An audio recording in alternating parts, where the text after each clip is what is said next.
G'day again, everyone. I'm back after a longer hiatus than I had originally planned. That's the way things go sometimes. I want to jump in today and talk about something that a lot of people treat very, very simply, and I think is very, very complex. That is presentation. The way we present ourselves matters. At work, in our private lives, and more importantly, and with growing importance, that intersection point where the two meet. Whether you like it or not, you're going to be judged. You're going to be judged by what you say, how you say it, and unfortunately, you're going to be judged by how you look. More than ever, the first impression, and the ongoing impression that you leave people with each time they see or interact with you really, really matters. Colleagues, employers, just about everyone are going to check you out. They're going to check out your social media. They're going to check out the path that you've traveled. It's all about what have you done. It's about where have you been. And it's about how do you act.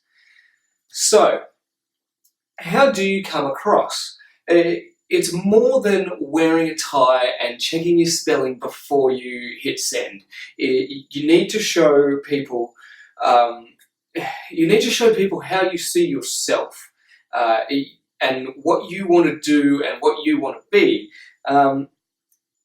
Investors in investment and procurement circles. The talk is always that they look for the team. We're looking for a team, not a product, not a solution. And what they're really saying is it's about the people. People work with people. I say it all the time. People work with people. You won't be for everyone. You need to understand that you will not be for everyone. But you need to make sure that the people that you want to take notice see the right things. I believe in leaving a mark and being an individual. Fitting into a mold of what you might be expected to be is really, really dangerous, especially as a business owner, as an entrepreneur, as an innovator, as a creative person. But I think it really does count for everyone. I'm not encouraging you to go crazy. I'm not encouraging you to do really outlandish things. That's not what I'm saying. But removing your individuality to do a job, to fit in, is only going to hurt you.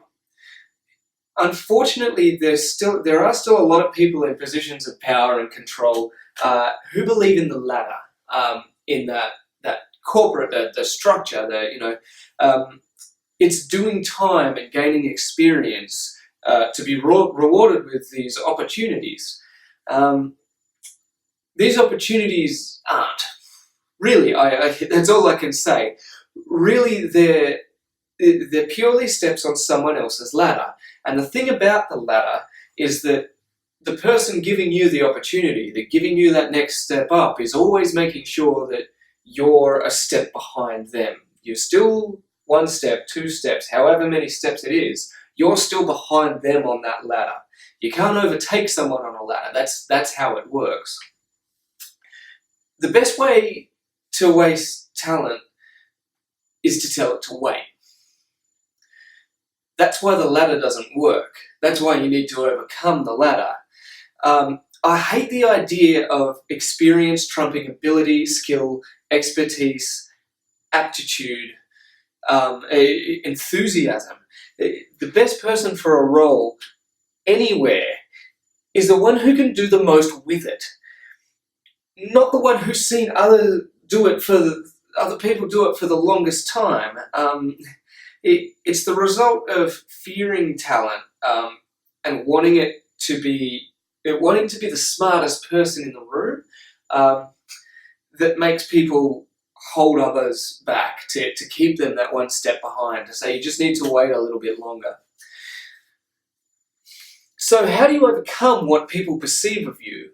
How do you create a situation where you're putting yourself ahead of someone, where you're bypassing that ladder? For me, it's about creating cognitive dissonance in the person who's looking at you.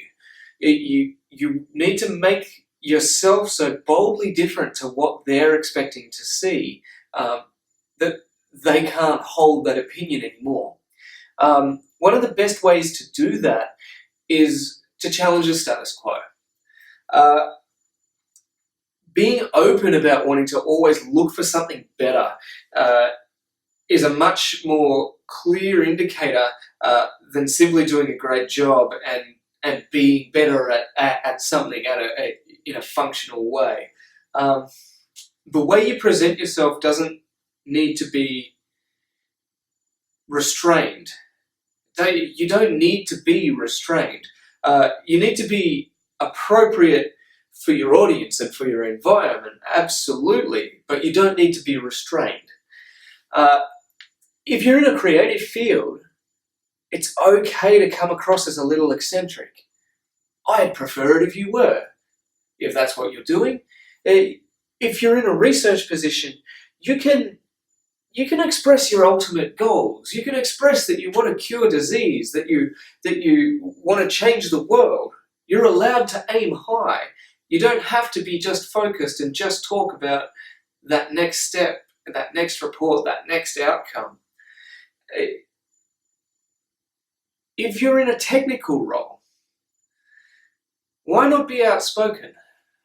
Just doing the same things the easy way isn't the only path.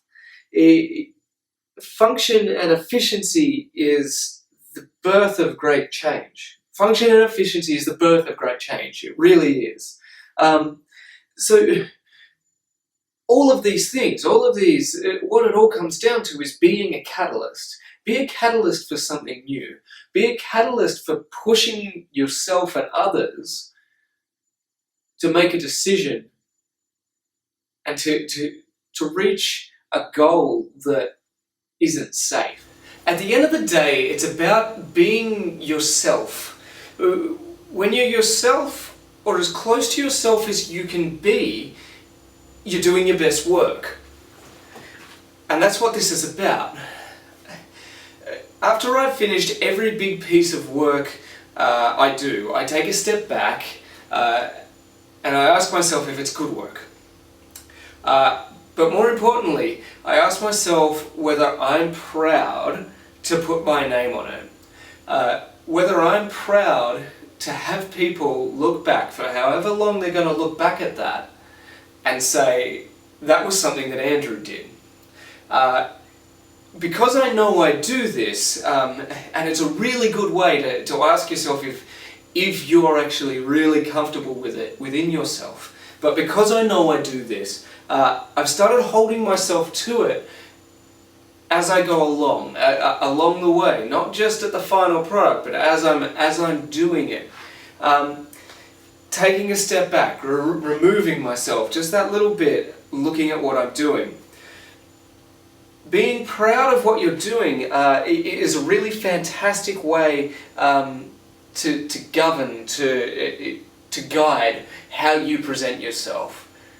You're not going to be proud of yourself if you're not really presenting you.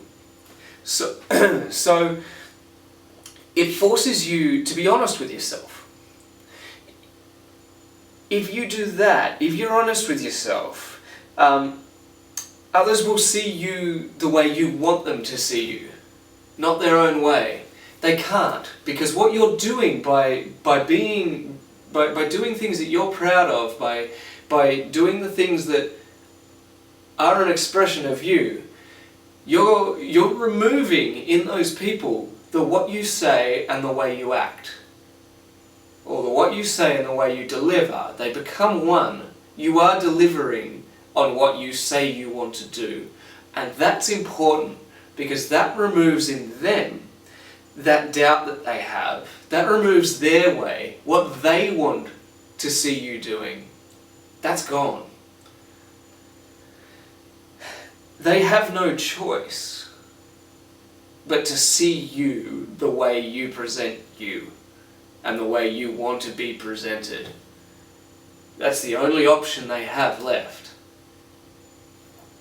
So look, that's how I feel about presentation. I really feel that it's something that it actually sits over all the things that we do. It's not something that we do so that people take notice of us. It's actually something that does drive the way we work and the way we interact and the things that we do. Thanks so much for watching. Please, as always, subscribe. Follow me on Twitter and Instagram at Andrew D. Snell. Give me your feedback, give me questions that you've got, give me topics that you'd like me to cover.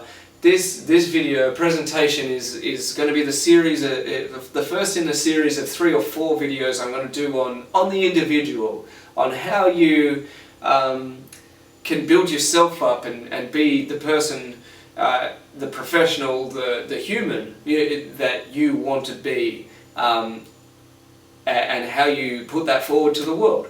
So I hope you'll watch all of them. They'll be coming in the next couple of weeks if you're watching this live. But otherwise, I'll see you all soon.